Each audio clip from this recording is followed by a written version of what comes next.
औरंगाबादेर local tourist प्लेसेसগুলো আজকে আমরা ঘুরে দেখব। এই জায়গাটার নাম হচ্ছে পানিচাক্কি। যখন औरंगजेब রাজত্ব করতেন তখন এই পানিচাক্কিতে জল পিউরিফাই হতো। এটা হচ্ছে পানিচাক্কি। কোথা থেকে আসছে কেউ জানে না। স্টোর হওয়ার পর এখান থেকে জল পিউরিফাই হয়ে পুরো শহরকে জল সাপ্লাই করা হয়, খাওয়ার জল। কোনো ছেলে তার মাকে ভালোবেসে তার মায়ের জন্য একটা স্মৃতিসৌধ বানিয়েছে।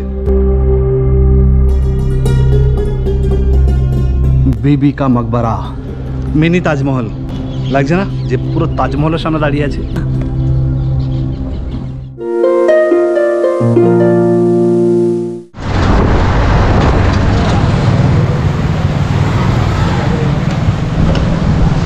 সুপ্রভাত বন্ধুরা, আমি সঞ্জীব বিশ্বাস, আপনাদের স্বাগত জানাই আমার চ্যানেল বাউন্ডুলে বিশ্বাসে। বন্ধুরা, আজকে আমরা বেরিয়েছি औरंगाबाद ভিজিট করতে। औरंगाबादेर লোকাল টুরিস্ট প্লেসেসগুলো আজকে আমরা ঘুরে দেখব। তাই এই মুহূর্তে আমি এসেছি औरंगाबादेर একটা অনন্য জায়গায়। জায়গাটার নাম হচ্ছে পানিচাক্কি। এই পানিচাক্কি হচ্ছে আগেকার দিনে যখন औरंगजेब রাজত্ব করতেন তখন এই পানিচাক্কিতে জল পিউরিফাই হতো। পাহাড় থেকে অটোমেটিক্যালি জল আসতো আর এখানে এসে অটোমেটিক্যালি পিউরিফাই হয়ে সেই জলটা সারা শহরকে বিতরণ করা হতো এই জল। তো চলুন औरंगाबाद ট্যুরের ফার্স্ট পয়েন্ট আজকে আমরা দেখে নেব পানিচাক্কি। চলুন।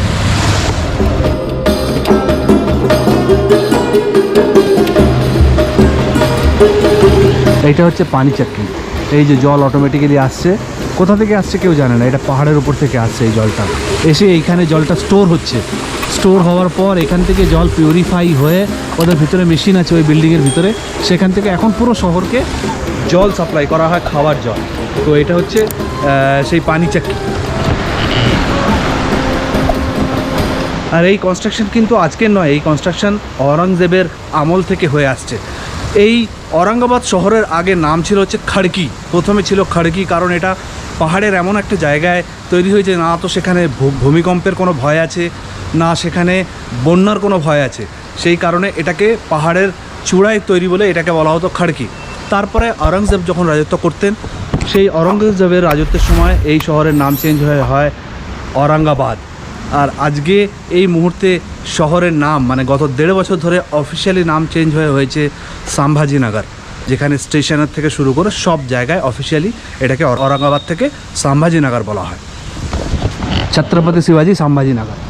এই জল পাহাড় থেকে আসছে, কোথা থেকে আসছে, কোন রাস্তা দিয়ে আসছে, আজকের দিনের মানুষ, আমাদের জেনারেশনের মানুষ কেউ বলতে পারে না যে কোথা দিয়ে আসছে। বাট এই জলটা কিন্তু অনবরত পড়তে থাকে।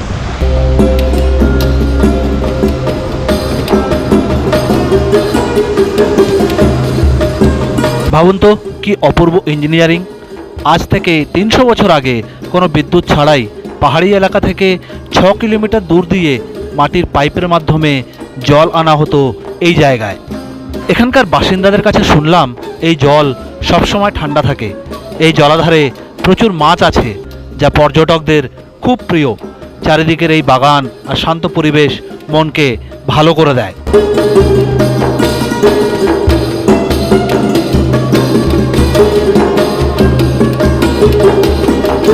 এখানে সব রুজু করে ভিতরে নামাজ পড়ে।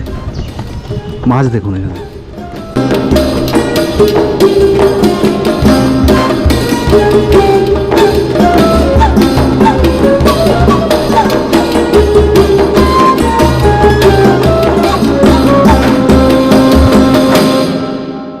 এবার আমরা সেকেন্ড পয়েন্টের দিকে যাই। কেমন লাগলো আপনাদের ভিডিওটা অবশ্যই জানাতে ভুলবেন না। ভালো লাগলে লাইক শেয়ার করতে একদম ভুলবেন না।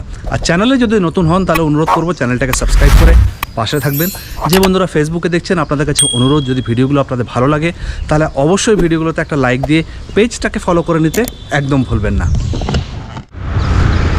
ওই যে দূরে দেখা যাচ্ছে এটা হচ্ছে बीबी का मकबरा। ভিতরে ঢুকলে মনে হবে যেন মিনি তাজমহলে চলে এসেছি।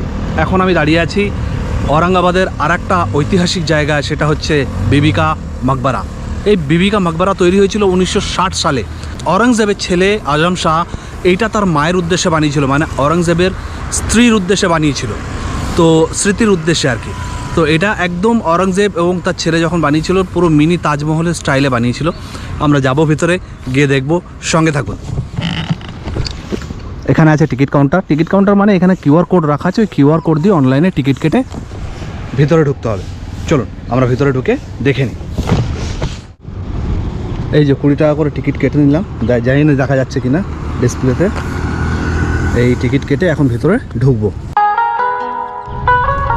মিনি তাজমহল একদম পাহাড়ের কোলে বানানো। ওয়াও,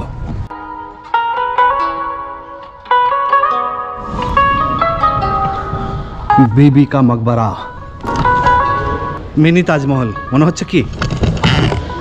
এই যে মিনি তাজমহল লাগছে না? পুরো তাজমহলের সামনে দাঁড়িয়ে আছে। আগ্রার তাজমহল দিল্লির ঔরঙ্গাবাদে উঠে এসছে।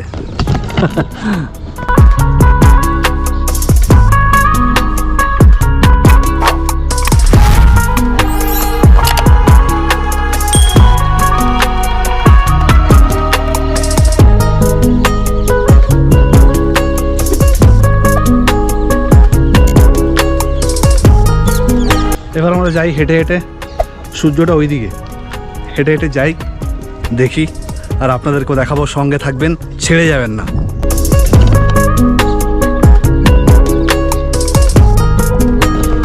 কি স্থাপত্য তখনকার দিনে! কোনো ছেলে তার মাকে ভালোবেসে তার মায়ের জন্য একটা স্মৃতিসৌধ বানিয়েছে, আর এটাই হচ্ছে সেই বিবি কা মকবরা।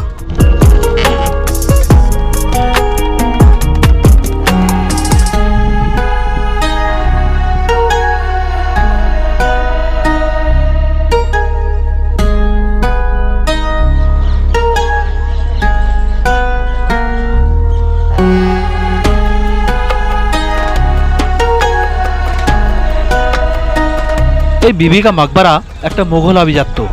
1960 থেকে 61 সাল নাগাদ তৈরি হয় এই বিবি কা মকবরা। তাজমহলের মতন দেখতে হলেও এর নিজস্ব একটা সৌন্দর্য আছে। এর 4 কোণার মিনারগুলো তাজমহলের চেয়েও উঁচু, মার্বেলের পাথর আর বিশেষ ধরনের প্লাস্টারের কাজ, দুটোর সংমিশ্রণেই এই অপূর্ব রূপ ফুটে উঠেছে। আর আমরা এলাম ওই গেট দিয়ে হেঁটে হেঁটে, এখন ফার্স্ট ফ্লোরে উঠেছি। এই হচ্ছে বিবি কা মকবরা পিছনে।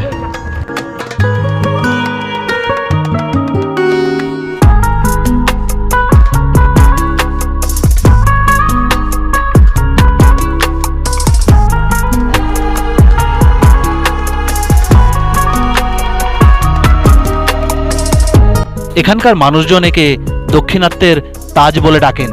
বিকেলের রোদে যখন মেইন গম্বুজগুলোয় আলো পড়ে তখন এর রূপ যেন দ্বিগুণ বেড়ে যায়।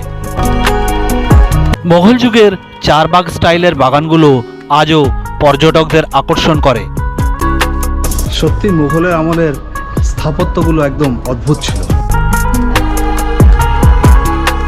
পেছনে রয়েছে পাহাড়, আর ওই পাহাড়ের চুটিতে রয়েছে একটা ছোট্ট মন্দির, জানি না আপনারা দেখতে পাচ্ছেন কিনা।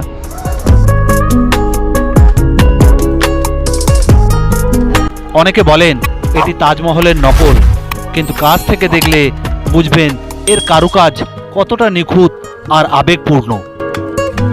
আমরা দেখলাম একদিকে বিজ্ঞানের অবিশ্বাস্য কারিগরি, আর অন্যদিকে মোগল স্থাপত্যের এক অনন্য নিদর্শন।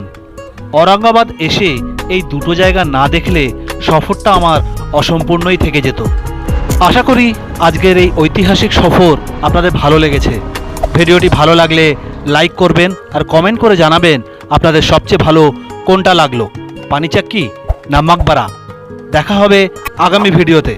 আগামী ভিডিওতে আমরা দেখব ঔরঙ্গাবাদ কেভ। তাই চ্যানেলটিকে সাবস্ক্রাইব করে রাখতে একদম ভুলবেন না।